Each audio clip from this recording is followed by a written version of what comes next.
Okay, here I am at the Formula FPV event 2016. I've managed to catch up with the two organisers. They are very busy this weekend, so their time is precious.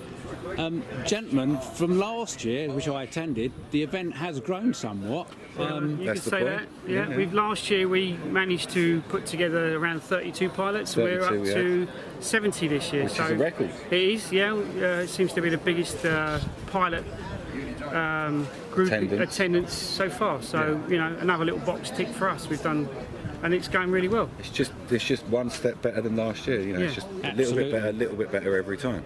And I applaud you on the organisation because people don't realise what it takes to organise an event. I mean, people struggle organising a barbecue for their family in the back garden, and they probably burn the sausages at the same time. And just give us a little bit of background on, you know, how and why you organise this, because it is a lot of effort. Well, why we organise it, I think there's a deep-set enthusiasm in both of us for FPV. So that the love of the sport drives us to want to see more FPV, and then plus we're not very good at flying, so it's good to put an event that are really good. Yeah, and get them. You know, I like to test people.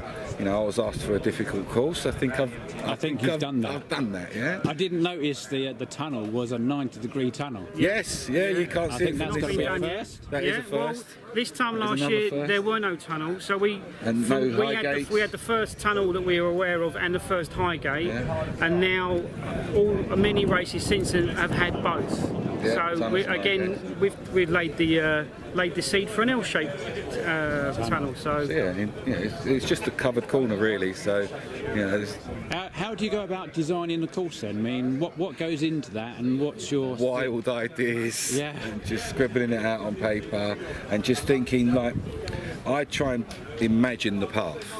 Yeah. So if you imagine the path, and then I wanted a corkscrew. I like that idea of a corkscrew, and in a way I think I've incorporated it where you're going through the top of the tower, the back side of the high gate, and then split S-ing through the bottom. You're actually flying in a funky circle. Curve, so that's one of it. I wanted to do a bent tunnel last year. And the moving one, he wanted the tunnel that's coming soon. Gates that move moving like gates, but that's coming soon. So I wanted to do a bent tunnel, but I was going to do it very differently. I was going to have two completely separate tunnels. So you go through a tunnel, a little bit of space, and then through another tunnel after the corner. But I think this is a bit more devious. We're also incorporating in one unit, so it made it easier. We was hoping for freestyle. We seem to have lost the freestyle. We lost about 5 hours yesterday with the torrential rain and the phenomenal wind. So some of our event has gone. We've lost the wing race. Because it's just no time. We did overrun last night, so a lot of the guys voted for another round. So we actually managed to get all the rounds we were supposed to get in, but over time. Yeah, the British weather certainly wasn't helping you yesterday, but today's great. You know, the sun's been out, the wind's pushing the clouds away, and there's an awful lot of potential for the rest of the day. Yesterday we had 45-mile-an-hour winds. We had the flags. I've never seen a flag bent over like this. So instead of it being straight up, it was literally bent over. And that's just from the wind. The tunnel took a battering, the tower took a battering. We've had to slice the banners on the tower because the wind just turned it into a sail. It just pulled it all away, you know. But we're mugging through. I've repaired the tunnel, so it's still up. You can still fly through it. Just one of the party tents. Yeah, that's all gone. Squashed. I saw that laying in the corner. Can I ask you a question? For people that are thinking about getting into FPV or fly FPV maybe down the local field, what's the structure about these events? Obviously there has to be a structure, and where does your event fit into that structure? So where people are racing, if they're winning your event, where does that take them? So our event is part of a bigger event, let's say. So we're one leg of a qualifying event for the British FPV Racing Association Nationals, which will be at the end of the season. So the top pilots in each event, and we are one of them, will then go on to the finals to race together to be the national champion. So we're just quite fair, because if you're, some people aren't at this event, some people aren't at that event, so you get a wider range of people being able to go into the nationals. If it was all based on one event, it would only be those 30, 40, whatever it is people. So this way, I think you get a much better spread of pilots into the nationals. Definitely, yeah. Yeah. So, you know, and they're also coming from all around the country. They're not just, you know, around not one just specific local or area. south or anything like that. Yeah. The Scottish guys are in there as well. Yeah. I'd love to see some of them attend this, but I can imagine it's like going the other end of the world. I was walking around the pits earlier, and there's some new pilots which didn't attend last year, and they're quite happy just attending. You know, they're really getting a buzz we've from also attending this year, the event. yeah, and also this year we've done something that's quite new. We've got 2 classes in the same event. So we've got the pro class on a pro course around, but we've got a simplified course for the novices, and the people just coming into the sport. They don't have to feel as though they're competing with the top guys, because let's be honest, they're not going to race against the top 20 people because they'll just be left standing. But if you're racing against like-minded people just coming into the sport, you're still racing, you've still got that adrenaline, you'll still feel as though you're flying around at 70 miles an hour. You might not be, but you'll get that adrenaline rush. And for me, there's a lot of people. We've got, I believe, 20 pilots, and this is their first ever race. Yeah. Now that is a big step. You can fly around the field, you can have your own cones and that, but this is an actual course laid out with this corner that you didn't pick. Yeah, go here, go there, and that is a little bit, well, quite a lot different. And there's a lot of resistance. And I think if we only had pro, then you wouldn't have had those new people wanting to enter. Yeah. So that sport class has allowed them to have that feeling that I'm entering a race, but I'm not necessarily challenging, like you say, Brett Collins. Yeah. But they need to have the track experience. Oh, absolutely. That's what it's all about. It's track experience. Doesn't matter the speed you're going around that track. It's just having that experience. Yeah. People were saying that they only completed 1 or 2 laps yesterday through crashes, but they were more than happy. You know what? Because they're in the event, and I think it's the taking part. It's not so much the winning. Yeah. If, you imagine driving a car against the top Formula 1 drivers. If you complete a lap against those guys, you still feel you've taken part in a massive race. And it's the same here. You've got the guys who've been flying for a few months. They're in the same event as the Banny UK, Brett, Tom.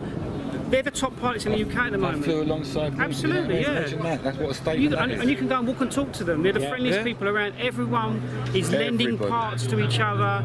If someone breaks something and they go, I'm out of the race for the day, someone will go, here's my spare quad. Luke did that the other week at an event to a guy, it was his first event, and his quad broke, and Luke said, here's my spare quad, go and race with it. And that meant the guy could say, I've got round racing, and it's Luke's quad. So, he was made up for it, and that's what the sport is like. It's enthusiasm. No one really, they're competitive within themselves, but they're just as happy if their mate wins. Yeah. There is an enthusiasm that I think is quite infectious. Like, this FPV is not, how can I put it? It's not just a sport or just a pastime. It's something that we share. It's a passion. And there's a bond with way of that. life. There's a bond with that. So as soon as you say to someone, oh, you've done FPV, or you know of FPV, straight away you're top mates. Yeah? So there's that instant bond, because I think it's because it's quite new maybe, but that thrill, that you know what I'm feeling. When I'm flying through that sky, and you know what FPV is. You know that exhilaration that you get, that adrenaline that you get. You put a pair of goggles on for the first time, and as a kid growing up, you say, "So what do you want to be? I want to be Superman. I want to fly." This is the closest you'll ever get to flying as fast as you want, as slow as you want, where you want, and with no danger at all. Absolutely, yeah. And with no danger. Well, that's all sound information. Now, for people wanting, hopefully seeing this video and never experiencing FPV, you both run your own web shops. Obviously, we're going to guide them with the links to your shops. Is there any one particular model or motor or speed controller that they should start off with? There's no point in starting with the fastest, highest spec stuff. You don't want to be racing your first quad at 70, 80 mile an hour. It would scare the hell out of you. But you can build a quad we do pre-built quads for £250. It's not as an entry-level one, and just by changing a few components within that will take you up the next level. You start off running on 3S batteries, keeps the speed down, and then once you gain the confidence, you jump up to 4S. And then there is the other angle. is like, okay, so Neil at iDrone, he does all mini quad stuff, whereas my site is Drone Junkie. Yeah, have a little bit of a picture there. Had that ready. Yeah, always ready. So my Be site's, prepared is the motto. yeah, so Drone Junkie and I do microflight. So microflight is something that's in the palm of your hand, and I believe that for new people, You can say the word mini whoop is the tiny whoop, tiny like whoop you say. is If you want to lead the in, buzzword. if you lead in and have a look at that poster on the wall up there. All the one behind you. When he comes through the gate. Or the one behind me, this one. Superb. Oh my God. So we've got Formula FPV Micro, So well done. yeah, at Well NEC. done, Daniel Austin. So that Absolutely amazing. micro, There. I think, has got more access. Now, whilst I love mini quads, I've got no, whatever I'm going to say now is not against mini quads. Congratulations. I think micro quads are more accessible. So you could have a micro quad in a little bag like that with a little transmitter and your goggles. Keep it in your car, go and fly in any part. You're not going to disturb anyone. You're not going to hurt anyone. Yeah, and it's just you can fly in a car park. Out the back of your office. If you've got a mini quad, you have to go somewhere specific for mini quad space. It just needs more space. So if you're looking to get in, for me, the two ways would be micro quads. It's exactly the same. Once you're in the quad and that you've got the camera view, you don't know how big it is. Yeah, so micro quads, and secondly, get on the simulator. Get a decent one. Don't get one that's like a game. Get an actual simulator, like the drone simulation one you guys can see inside later on. That is going to allow you get off stability. Forget that. What a waste of time. It's going to allow you to go straight to full manual and acro.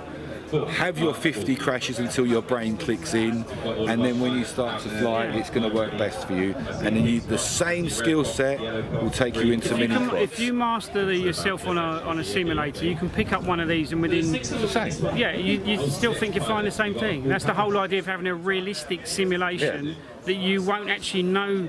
Your brain still thinks it's doing the same thing, so you'll just fly as if you've been flying on the simulator. Yeah, and then for me is always remember that you're gonna have. It's about having fun. Yeah. Now I talk about Luke quite a lot. Now the reason I believe Luke is so fast and the way he flies so fast is because pretty much he's always flying freestyle. He's not. He doesn't come. He's not like, oh, I'm at a race now.